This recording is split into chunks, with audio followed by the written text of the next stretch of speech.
On the road again, the life of a record hunter.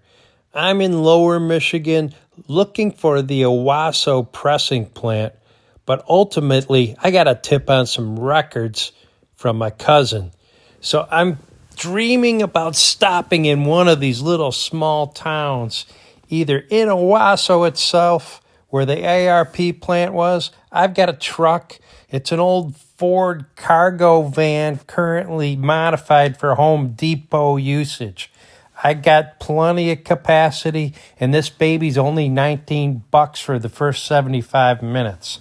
I need to score some records, and I need to score them fast. I'm on the road, and I love all the signage: Detroit, Lansing, Saginaw, Flint.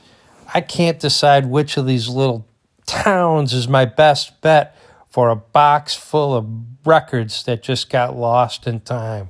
And I'll tell you what, I'm not going to stop till I find them. The roads are wide open today, the music is playing, and I'm on a mission to find old soul records in Lower Michigan.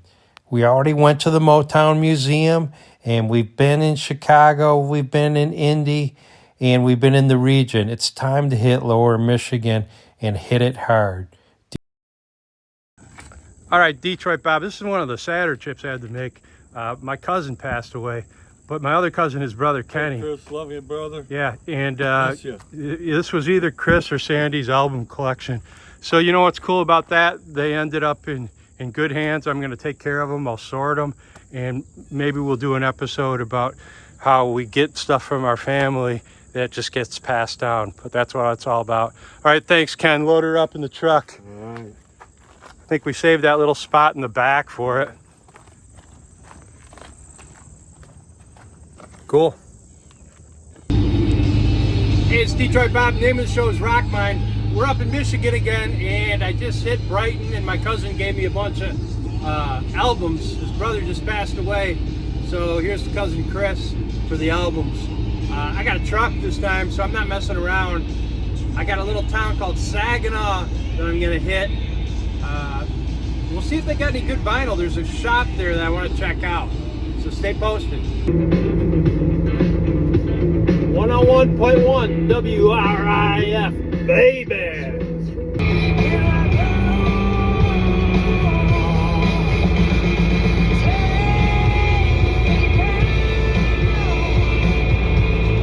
All right, I'm about a mile away from Flint, where these guys came from, so you gotta love it. This song's still on heavy rotation up here. I've settled on Saginaw, and I called ahead, and the woman says they have 45s. All right, I'm down here in Saginaw, and this place is a little bit of a throwback. You can see the old Court Theater. Seen better days. And this was Records and Tapes Galore, it's called. So we're gonna check this out and see what it's all about. Called the lady, she said she's got 45, so that's pretty cool. And yes, we're open, so that's even better yet. This is Detroit Bob. We're here in Saginaw, Michigan, and I think we got the owner right here in front of me. How long you guys been here? Just 50 years. Just 50 years. Well, introduce yourself to the Rock Mine listeners. I don't know if you know it, but I collect 45s. I think I sort of gave it away when I called your wife. How did you get started, and who are you, and what's the name of your shop? Well, I'm Bill, and this is my lovely wife, Judy. Judy, nice to meet you. I think we talked on the phone. Yes, we did. Well, tell me about how you got started in this, Bill. Well, I used to work for Wicks Corporation, which is lumber and building supplies, and they went out of business. And I said to my wife, I said, "Gee," I said, "I love records and that." I said, "Maybe we can go into a head shop." You know, that was the term back in the hippie days. Back in '74. And, yeah. And we drove by this little building here, and we said, "Gee, that would be good." I think it was only, $75 a month or $60 for rent. And I said, we can rent this, and we can sell some stuff, and if it doesn't work out, you know, we can liquidate it, and we won't really lose anything. And then the first day, we opened in December, and First day we were open, we were so excited we didn't sell a thing. Second day, somebody bought something. Wow. We were so excited in that we were off to the races. Oh my gosh. And from there, you know, it was just before Christmas. It kind of ramped up, and should I tell you about the Kiss? Yeah, thing? let's Well, hear. in the spring, Kiss Alive came out. Yeah. 75. Yeah. And what happened was our supplier had the albums, and some of the other suppliers did not, because the covers were on a siding someplace coming from the printing place. Couldn't find them. You know, and a record plant had all the records, but Sure. they've got to have the jackets to put them in. So we were able to get the records, and people would be hunting around for them. Oh, you got them! You Wow. know, just the luck of the draw. So you had it and nobody else did. Yep, and that put us on the map. You know, people said, "Oh, gee, we're going to be coming back." You know, And that was a big album. That was Just the live album, I think, that they Live double from album. Detroit. Yeah, that was Exactly. down at Cobo Hall when I was about 12 or 13 when that came out, and everybody had to have Kiss Alive. Yeah. All right. Well, tell me about your 45s. I like soul and R&B. Now let me ask you something. Wasn't there an old Motown pressing plant not too far away from here? Owasso, Michigan, or Oswego, or didn't Motown press a lot of their records out this way somewhere? Do you know anything about that? I'm not aware of that. Okay, I could be wrong. You could be right too. All right, did you say the name is Bill? Yes. All right, it was nice to meet you, Bill. And if I'm looking for old soul 45s, would they be in this section here? I think so. Okay. There's some now. There's not a lot. Right. But yeah, you can start here. These are like promos. You know, same song in each side. Got it. They're all in real nice shape. Okay. There's some in here, All right. and then there's some in here alphabetically. All right. Well, I'm gonna dive right in and see what. So, Bill, what am I looking at here? This picture, is that you and your wife starting out? That was our opening day. Oh my gosh! 1974. You can see 45s on the wall. You had those lamb chop sideburns Yeah. going, pretty stylish there. Right, Look at that, and a couple kids in tow. right. Oh my gosh! You can see the little building, the pictures are on. What a classic! You guys have done fantastic, and I'm so happy that you're still here, because a lot of people got out of the business. You know what I mean? You're right. And Right.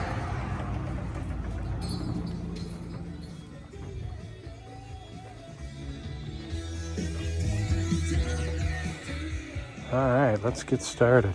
And if you want to sit down Okay. here and sort through, Oh, I you're see. fine. Yeah. Okay. Cool. Yeah. Maybe I'll do that. You got a system going. I like it. That's right. High tech. Yeah, right. You can tell already that Bill and Judy are just the kind of people that I love meeting in the heartland of America. They started their vinyl shop in 1974 when Bill still had the mutton chop sideburns, and it was a grooving scene back then. They called them head shops, which were record stores that had all sorts of paraphernalia for you know what. But anyways, they're still at it 50 years later. It's like they didn't get the memo that you had to close up. No, they've stuck with it through thick or thin. And they don't have a lot of 45s, but what they got is an interesting mix. Everything has been sleeved, and everything is neat and orderly. So Bill set me up sort of old school with a couple little benches, and I'll tell you what, it's a good technique. One chair in front of you facing you, and another one to plop your butt down on. I'm flipping through, nothing's jumping out at me yet, but I'm going to buy some stuff at the shop for sure, and I still got a really, really good feeling that I'm going to find something decent. Let's see what happens. Now you might say, why are you skipping past all these great records? I have most of these. I've got about 12,000 45s in my collection. Oh, now this is interesting. Brubeck and jazz. I don't have a lot of. Why? They didn't make a lot of them. But jazz is very collectible amongst the 45 market and in records in general. So I'm going to throw that one aside for sure. But a lot of these you would collect if you were just starting out. If you had less than 500 records, these collectibles are very sought after. They're almost always good two-fers. I'll pick them up if they're $1 or less. Sometimes I'll pick them up if they're $3. But Huey Lewis, got it. David Lee Roth, don't want it. Richard Marx, don't want it. Stevie Wonder, yeah, in the golden years. Simple Minds probably have 5 copies of all this kind of stuff. Still, if I just get through this tub with Dave Brubeck on a nice, clean jazz version of Take 5, I'm going to be happy as a clam. So I'm flipping away. I'm in heaven. I'm already on to box number 2. So here we come. I can tell already that tub number 2 is a little bit older, and I'm ready to dig into it and see if there's any older gems in here. I'm looking for blues, jazz, or northern soul. Oh, here comes Bill again. Most of it that I've gotten in have been demolished or Right. otherwise not good. Right. So, And I got a lot of Motown too, and the records got played and they were left on the floor of the party and stomped on. You know what I mean? yes. So Or when they moved, a lot of times things just got yeah, mutilated. no, I hear you. I had asked Bill about the old Owasso ARP pressing plant. He wasn't familiar with it, but boy, a couple white label promo Tamlas, you know I'm picking those up. So already this box is producing. It's producing some promos, which are early records that are only given to DJs. A lot of times they never make it to the DJs, so they're in mint condition, and they're a sub-collection group that people who only collect promos are out there. They exist, and they drive the prices up on these things. Now, did we just go on YouTube to the Yeah, look up this word. The show's called Rock Mine. ROCKMINE, all one word. Oh, okay. And then if you would just hit the subscribe button when you go on it, and then that way you'll see, be able to find it. I'll probably do this episode not next Friday, but the Friday after. I'm about 2 weeks for production. And I just come, hey, I'm driving into Saginaw. I called this lady, and then I will do the interview. I'm looking through the records, and then at the end I have a gem of the week. So one of these records that I buy today will be the gem of the week, and I'll tell you when it came out and what year and who recorded it, blah, blah, blah. So, Super. yeah, so episodes are about a half hour, 45 minutes long. You can check out some of the others. I think you're going to like it. And you get some free publicity. Oh, there you go. Yeah. Now, that this is kind of the home of Question Mark and Mysterio. Oh, yeah, that's right. Now, that story, about how they recorded it and everything, Mm-hmm.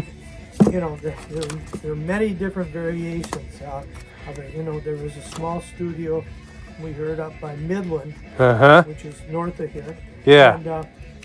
And then we heard there was a small studio somewhere down toward Flint. Okay. Never really heard the exact thing, but Question Mark's brother was inducted into the Army, Wow. and Question Mark filled the gap. So he was a fill-in, and he ended up becoming famous. Yeah, and he's just as eccentric as you would guess, too. Have you met him? Yeah. Oh, yeah, wow. Yeah, he's a character. Wow. Yeah. Yeah, the biggest band ever to come out of, Yeah. Flint. Imagine 14 years old, yeah. Mexican guys, and then what is it? 9 months later, Camo Parkway Records filed for bankruptcy. Yeah. Yeah. But in a way, it may have saved their lives, because if those young guys had gotten out and gotten rich, Yeah. they probably would have drunk or Yeah, a lot of them ended up taken on drugs That's and their fame was the cause of their ruin, you know? Yeah. Oh, man.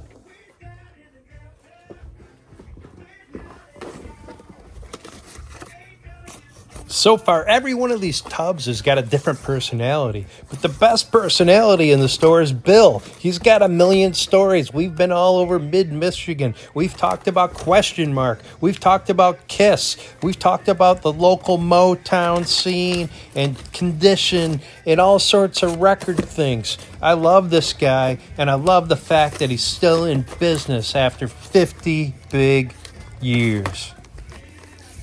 Ooh, Sun Records. You notice I'm slowing down a little bit. You're seeing some older single color promo with the double horizontal stripe. You see the Argo there? Stop. You see Eddie James? Stop. I'm picking that one up for sure. Argo is a sub-label of Chess, and some of the jazz stuff ended up there, but a lot of the Etta James, if not all of her stuff, most of her stuff, is on Argo. So you gotta always slow down for that. She is probably the gem of the Chess recording artists on the female side for sure. But this is definitely an older tub. I'm getting some older small label promo stuff out of here. Some Tamla, some early Motown, and I'm just waiting to hit it big on a Northern Soul.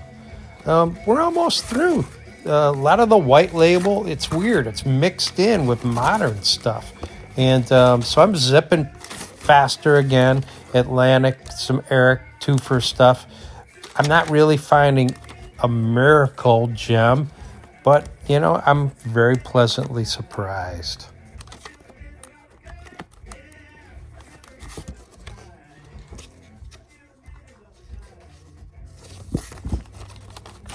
Another tip, look for matching sleeves with matching labels. This clock example is a perfect match of sleeve and label, both in very good condition. Even though the clock sleeve is wrinkled, it can be straightened out later.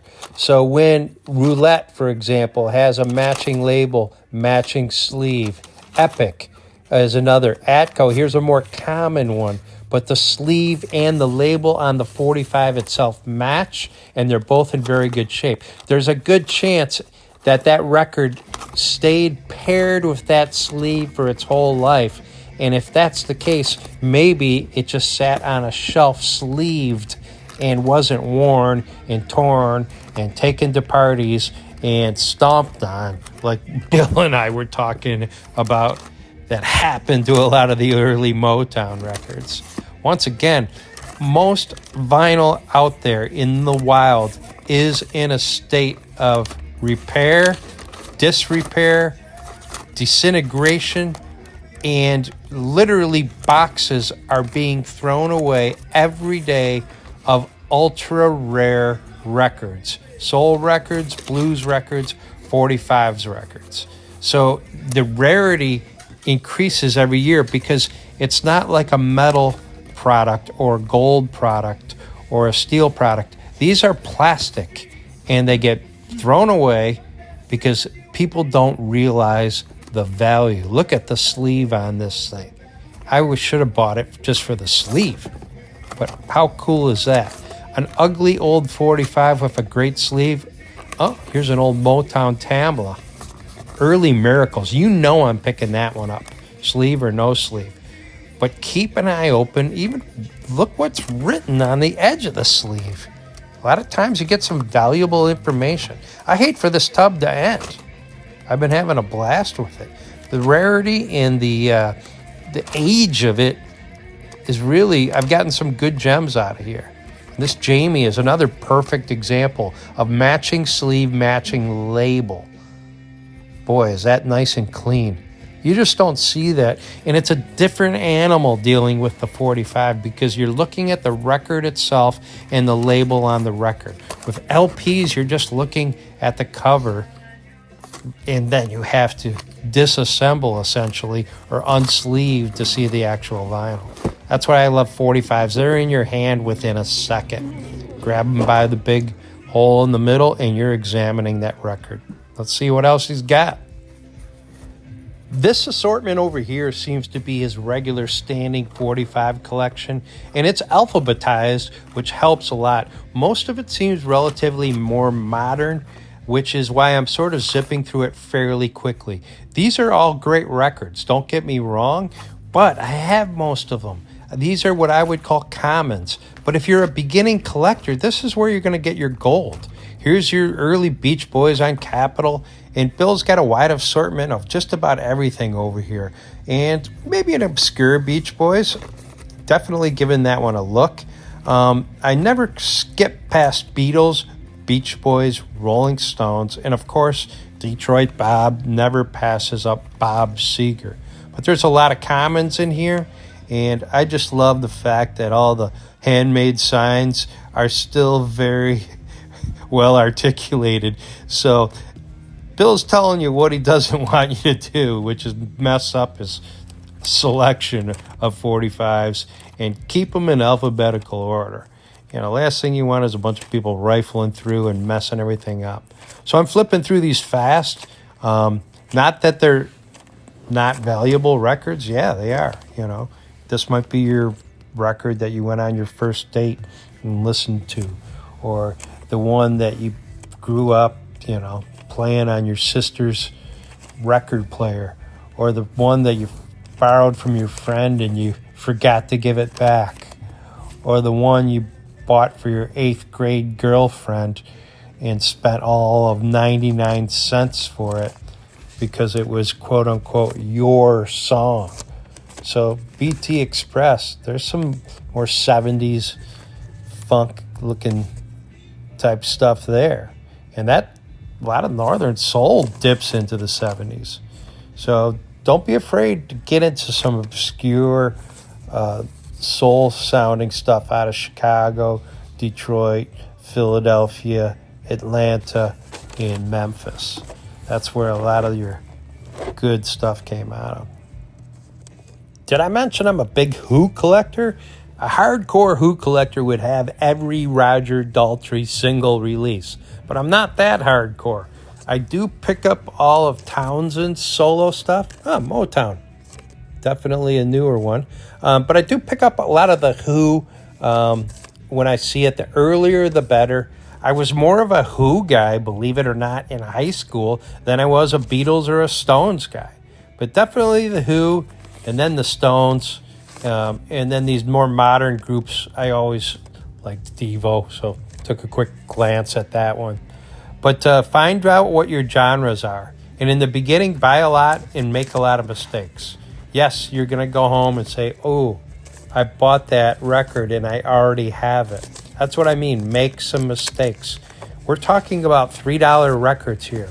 We're not talking about buying $10,000 worth of penny stock, which could go down to negative something tomorrow.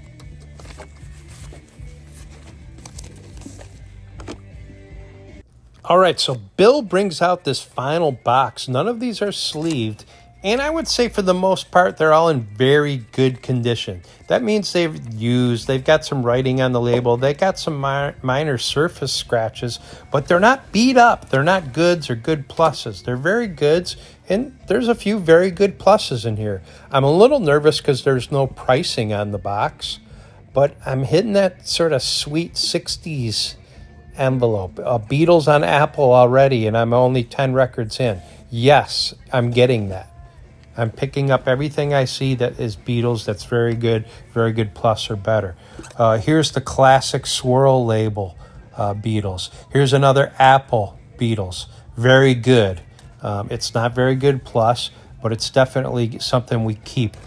We got some Motown already jumping out at me. So this box is looking interesting. Here's the old Cameo label that Bill was talking about that went out of business, question mark, and the Mysterians were on it. Bob Seger, I think in this, before he was the System, what was it, Bob Seger and the Last Herd, were they on Cameo? Someone help me out there. But I think Bob Seger suffered from Cameo going out of business, but then he ended up getting picked up by Capitol. So that old Cameo stuff, Take a look at that. Here's the old London with their little swirl. You'll see a lot of Rolling Stones on that. So the sweet spot for me is 60s. I think there's your Argo. Remember we talked about that. So pick that up even if you're not sure who it is. The Chess, the Motown, the Soul Records, the Beatles, the Rolling Stones, the British Invasion stuff. There's just staple singers. So yeah, I'm picking that up. Stax, that's the big one out of Memphis. A lot of the 60s stuff just really, really is in my wheelhouse. And believe it or not, that's where collectors like to live too. Here's an old Fire label. I don't think I've ever seen this label before. It's a little beat up, but man, that's got some rarity going for it. So there's Gordy again.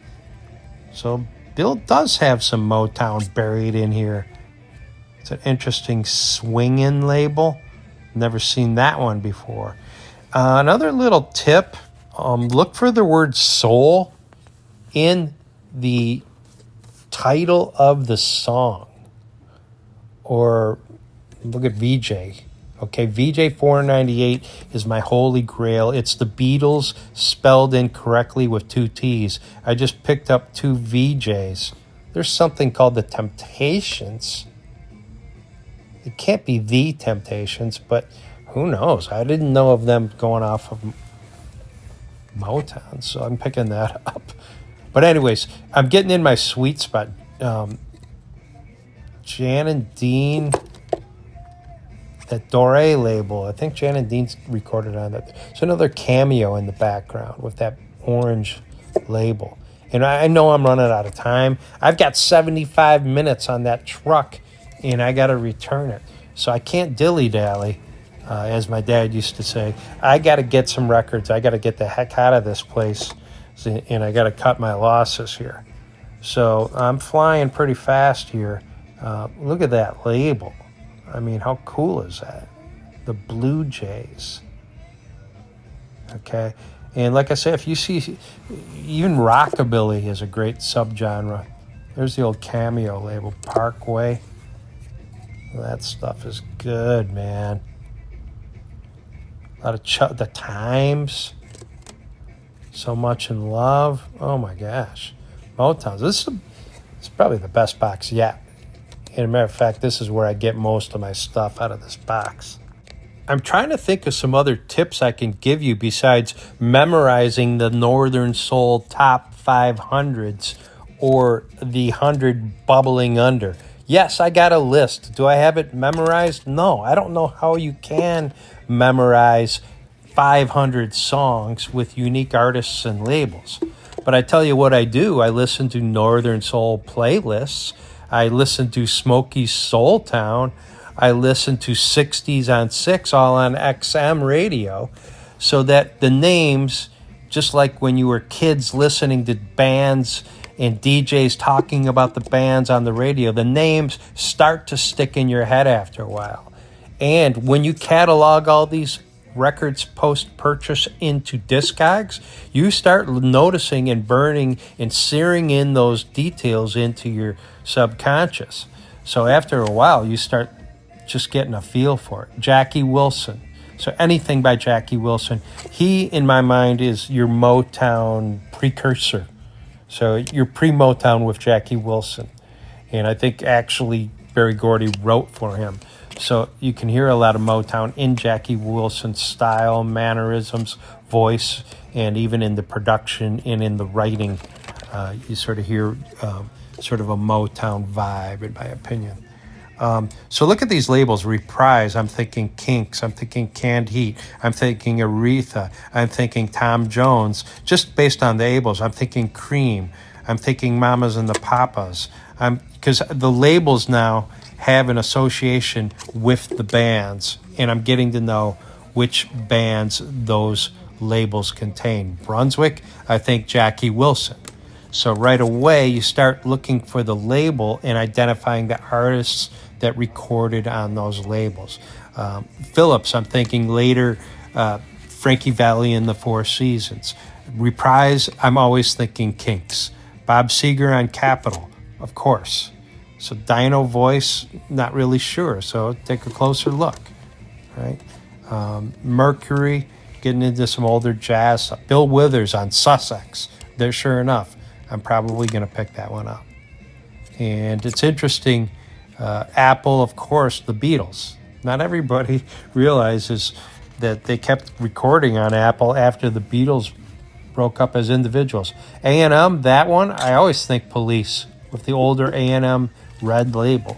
Earlier A&M, I'm thinking the Tijuana Brass.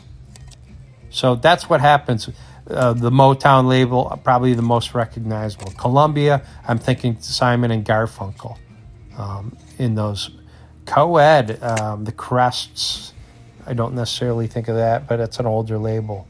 Atco, they had Cream, but they also had the Coasters. Look at that, Maurice Williams and the Zodiacs.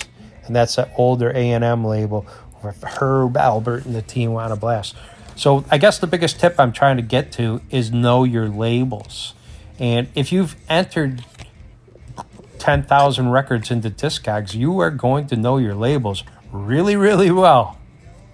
Look at that pink, not pink, it's a yellow, greenish vinyl. Special presentation record, I'm buying that. I've never seen a colored vinyl that color. I've seen some yellow. Dore, there's that Jan and Dean. I don't know if it's Dore or Dore. These are older, and now you got 4 or 5 Jan and Dean in a row on the same label. You had a collector, and sure enough, some guy has got a California sticker on a lot of these. So I'm thinking we got a California collection going here. You got your heavy Jan and Dean, which is a California boys beach band, a rival to the Beach Boys. So look at that little stack I'm getting out of here.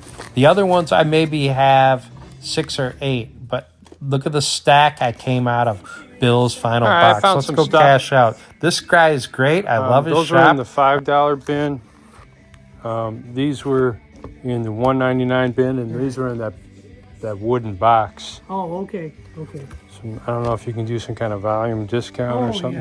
Yeah. And then, like I said, I think I got enough for a full episode just going through those. And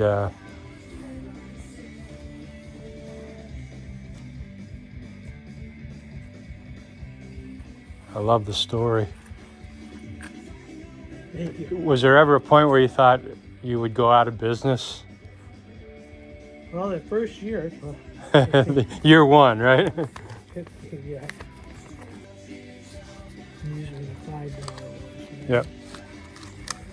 Well, did you find any goodies? I think so. You really don't know. I'm getting better until you get them home and I look them up and it's like, yeah, well, it's worth exactly what I paid for it. And once in a while I'll get a gem out of the group for sure, And sometimes it's like, it's not that it's worth money. It's just like, oh yeah, I remember this song. My sister played the heck out of it, and there's a memory associated with it. So those are some of my gems, Yeah, $40. Okay, sounds fair. I don't know if you're interested in the record convention. Yeah, I'll take a sticker or a poster or whatever. All right, We're off the beaten path. Right, I like the smaller towns because I think a lot of cool records filter in a little bit more than these big dealers that are in the bigger towns and cities and tourist areas. Yeah. A lot of times you get a better price. So. Yeah, you guys are nice meeting you. Keep them busy, right? So if you need to use the bathroom or Yeah, anything, I probably should. Yeah, that's a good idea. Okay, there's that. They are there now. Bag it up. Yeah, if you bag it up, I'll use the restroom and I'll get on my way. Okay. All right, we all bagged. Yeah, I just have to ask you before you go. Yeah. What sparked your interest in 45s? Well, I've been a music nut my whole life, and of course, when I grew up, 45s were being played on an actual record player, we called it. And my first 45 was a song called "Dizzy" by Tommy Roe. Right. Do you remember it? It was a big hit, and I used to get on my hobby horse and just go crazy, put the record on and rock to the rhythm, you know what I mean? And then I got into albums, and time goes by, and I got into cassettes and then CDs. And then right before COVID hit, I started looking for a jukebox. And I I got to get some 45s to put in the jukebox, right?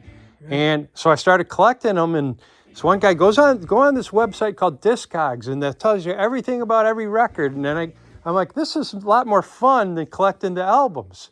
So now I created Detroit Bob, I created the show, I got the jukebox, and the rest is history. Oh, that's so cool. That's my cool. story. Okay. All right, so look it up, Rock Mine. It'll probably be not this coming Friday, but the Friday after. Within the next 2 to 3 weeks, I'll put you on. Probably by the end of the month. Yeah. And the new episode is Friday at noon. There's always a new episode. So we'll go from there. All right, you guys. Now, did you ever remember the Yankee stores years ago? So I grew up in Livonia. They used to sell records. Oh, wow. Albums. Yeah. Back when you could get an album for $3.62, people. Wow. Yeah, that's a pretty cool hairdo right there. It almost looks like a wig. Yeah. All right, I got to hit the road. Thanks, See you guys later. Take care, Bill. Nice meeting you guys. Yep, you too. So there you go. We had a great afternoon talking to Bill and his wife. And that's what it's all about. Hit those small towns, load up the truck, and heading back home now. I had a great day of shopping for vinyl today in Saginaw, Michigan. And we're going to end the day by going to a rooftop bar. This is just fantastic. These little towns in Michigan, they just remind you of bygone days. The State Theater, voted one of the top 10 places to see a movie in America. Little restaurants, cafes. People are just dining out at the end of a day. And then just a beautiful sunset. So you just can't beat it. All right, the name of the show is Rock Mine, and the name of the game is finding rare 45s. And I ran into a place in Saginaw, Michigan, and I got a whole bag full right here. Let me get my harness out of here first. And the owner has been in business, look at that right there, since 1974. So you've already met him, and I think I did pretty good. So we're going to go through this little stack in this bag and see what I came up with, price them all out. And of course, as we do every week, we're going to have a gem of the week. The name of the show is Rock Mine. Make sure you subscribe if you like it. Tell your friends, and don't be afraid to comment. I'm trying to get that subscriber up to 1,000. We're halfway there, and just keep watching. All right, so the owner gave me this. This is the Bay City Record Convention on October 12th. So this should air in time for you guys to see this. So definitely check that out. This is a part of Michigan that you could probably pick up a lot of great soul records. So where was the ARP pressing plant? Was that Owasso? Not too far away. But this is up in this area of Michigan. We call it the Bay Area, right in the notch of my thumb there. So the UK, that's the map of Michigan right there. So just look it up, but in that little notch by my base of my thumb, that's the Bay Area, Bay City, Midland, Saginaw, all in that area. Flint. Like I say, I think that ARP pressing plant wasn't too far away from there. I think a lot of those records from Detroit are still floating around in these conventions. All right, let's see what we got. I'm liking that right away. I think we're going to just do a flip through before I go through them individually, maybe. We'll see. All right, let's take a look at these records. And I think the place was called Real Good Records. It was in Saginaw, Michigan. I was driving from Detroit up to Traverse City, Michigan, and I just pulled over and found this old record store. So you heard the interview. So they had some sleeve stuff, And whenever I see Miracles, looked in pretty good shape. Cannonball Adderley, I always pick him up. He's always good. Get a little better lighting on there. American Waltz. This caught my eye because of the label. You look at Clock with the matching sleeve. Hurricane by Baby Dave Cortez. I don't know the song, but the shift sounds interesting. Argo is a sub-label of Chess Records. So Etta James, a lot of her stuff, and there it is, Chess Records. So pick that up whenever you see it. That's a nice clean record too. So a little dust on it, but it'll clean up real well. Nat King Cole, nice looking record there. A Cruisin' promo on Tamla. That's good. Johnny Ray, I'll Be Home for Christmas. And it says All My Love, Johnny Ray. It looks autographed. Is that just me or is it? All My Love, Johnny Ray, to Grandma. You know what I mean? So who knows? I'll keep that one. Lee Dorsey, Fury Records, Yaya. I hear that on Smokey's Soul Town all the time. So that's a good record. Pete Townsend, I love, Face to Face. Was playing that the other day. That's Crystal, Do Ron Ron. Dave Brubeck, Take 5. And then, you know, it got into the back crate, and none of these were sleeved, but Beatles, You Know My Name, Let It Be, Hey Jude, Back with Revolution. These were $1.99. Act Naturally, Back with Yesterday. So yeah, we're getting that. There's another Argo with Clarence the Frogman, Henry. So I picked all these up. Respect Yourself by the Staple Singers. There's a nice clean Do You Love Me by the Contours. Is You Is or Is You Ain't My Baby. That looks like an old label right there. Look at this on Swinging. So here's that VJ, and boy, that's real close to VJ's 498. That's 465. Big Girls Don't Cry. That's pretty good condition. There's Sherry in the Four Seasons again with 456. Gold discs, The Temptations. You know, you wonder, is that The Temptations or is it another group called The Temptations? Because I don't see The Temptations ever leaving Motown label. Maybe it's another group. This looked really interesting. The Blue Jays, Lover's Island.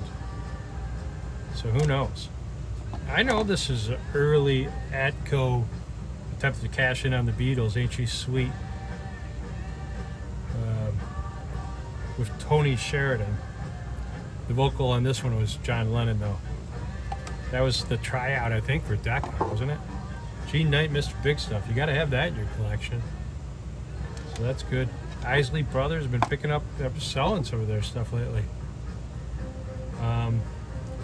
Love the One You're With, which is a Stephen Stills song, but you haven't heard the version until you heard their version of it.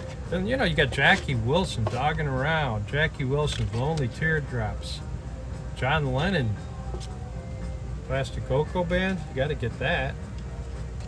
So you just have to pick this stuff up. The Crests, which of course, 16 candles. I mean, look at that. Maurice Williams and the Zodiacs, right? Right there, Stay. And look at the color of this vinyl. Special presentation record. I wish it was a blues or a rock record, but that's very cool. And then just had a ton of Jan and Dean. So I'm going to total all these up. It's old Dora record. So 4 Jan and Deans. All right, I'm going to total them up and see how we did. All right, we're talking Saginaw, Michigan, and the name of the shop was called Records and Tapes Galore. 50-year-old business. Proprietor started in 1974. I believe his name was Bill, but you'll see it on the tape. I interviewed him. And it's on 1303 Court Street in Saginaw. And called ahead. I said, hey, do you guys have 45s? And sure enough, they had 45s. So I was hoping to find basically some soul music. You know, this was not too far away from the Owasso ARP printing plant. It's like literally 2 towns up the road. So I thought, well, maybe some old stock got dumped off here. But it's an old sleepy town that made components, steel, and parts for the auto industry, and munitions in World War II. So, you know, the Rust Belt is sort of claimed Saginaw, and it's still a little bit economically struggling from its heyday. But what a great little find. That's Records and Tapes Galore, and that was on Court Street, 1303 Court Street. So I started out with these right here. I'll go through them one by one. Let's see what we got. All right, what caught my eye about this one is it's pretty clean. The only one I love, and it's on the sort of the older Tamla label, produced by Barry Gordy Jr., Bill Smokey Robinson, William Robinson. The only one I love, Ain't It My Baby, William Robinson again, produced by Barry Gordy Jr. Looks to be pretty early. So let's look it up and let's see what we got on our hands here. Still the Tamla Records, Detroit, Michigan. All right, it's basically median value is $7.77. It was released in 1961, so it is an early Motown single, and you can tell that by its value. I think I paid $5 for it. Let's see what it lists for. All right, here's one on Clock, Hurricane, Baby Dave Cortez. Let's look it up. All right, so what I do next is I look up this in what we call Discogs, which is basically an on-road or online database. So standing in the crossroads of love sounds familiar, right? When the love light starts shining through his eyes, that looks like the A side. This is just a throwaway, but I'll just show you what pops up when you do that. And here you get all sorts of things. So it might be something. 543 want it, so it might be an oddball hit. But this is pretty rough. Let's look it up. And that's what I'm going to do next, and I got to do it with this whole stack. It takes a while. Oh.